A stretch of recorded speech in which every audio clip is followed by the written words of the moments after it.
Good day mga ka-wiring. Ngayon nga kararating lang natin sa isang unit Hitachi mga kaibigan.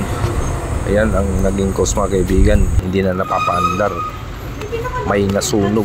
Pero bago ang lahat, unahin muna natin itong pison. Ayan, hindi na kumakarga. Ayan nga, nakita natin na luwag lang ang panbelt.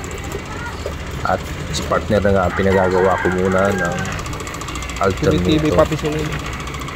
Ngayon guys, yung issue ng Hitachi natin ay ayaw umandar. Doon siya nagka-problema mga kaibigan sa may emergency stop doon sa ilalim ng upuan. Kung mapapansin nyo yung Hitachi, meron yan dyan na toggle switch 3-way nasa ilalim. Yun, doon nagkaroon ng grounded. Inalis ko muna yung connection noon para umandar yung unit.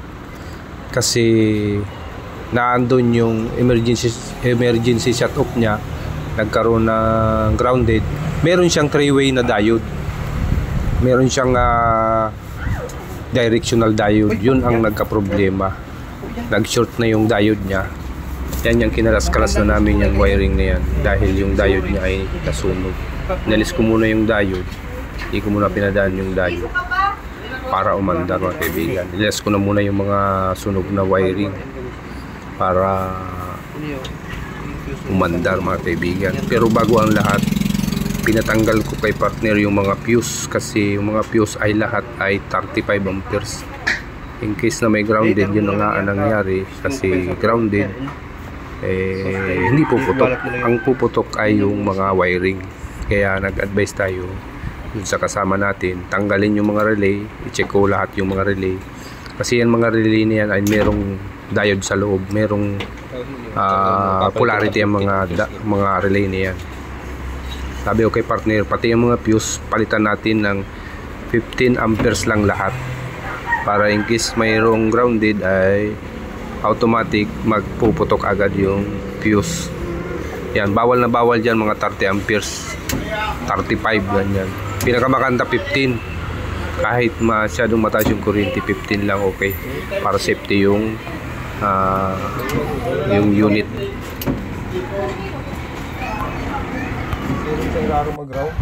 At ayan na nga guys, tumandar na nga yung Hitachi. Yun, doon natin na troubleshoot sa may emergency shut off. Kinondem na muna natin yun para magamit na yung backhook. Tapos yung mga wire doon sa ilalim ng makina naandun yung mga basang langis at mga basang diesel. Ayan, kung mapapansin nyo yung back ko ay pilay, kinatsaga ng may-ari, pilay, walang trackpad.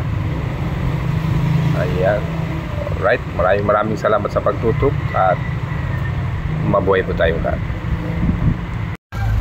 At ayan na nga guys, tumandar na nga yung Hitachi. Yun, doon natin na troubleshoot sa may emergency shut off.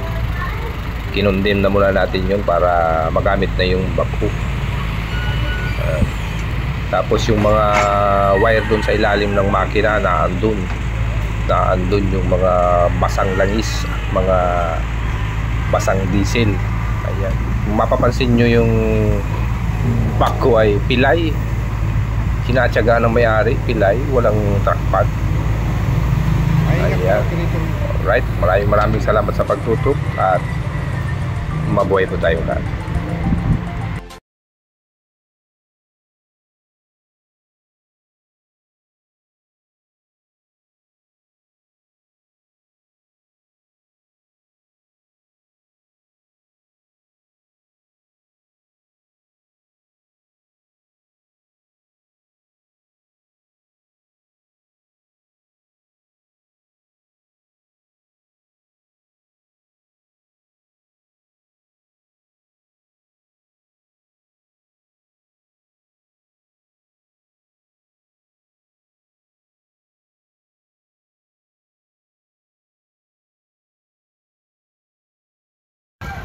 At ayan na nga guys, tumandar na nga yung Hitachi.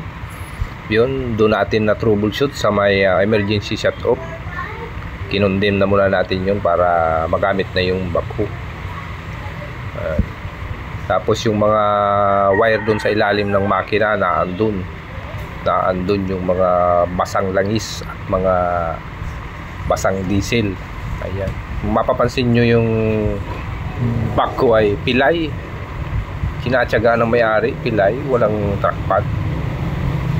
Ayan, alright, maraming salamat sa pagtutok at mabuhay po tayo lahat. At ayan na nga guys, tumandar na nga yung Hitachi. Yun, doon natin na troubleshoot sa may emergency shut off.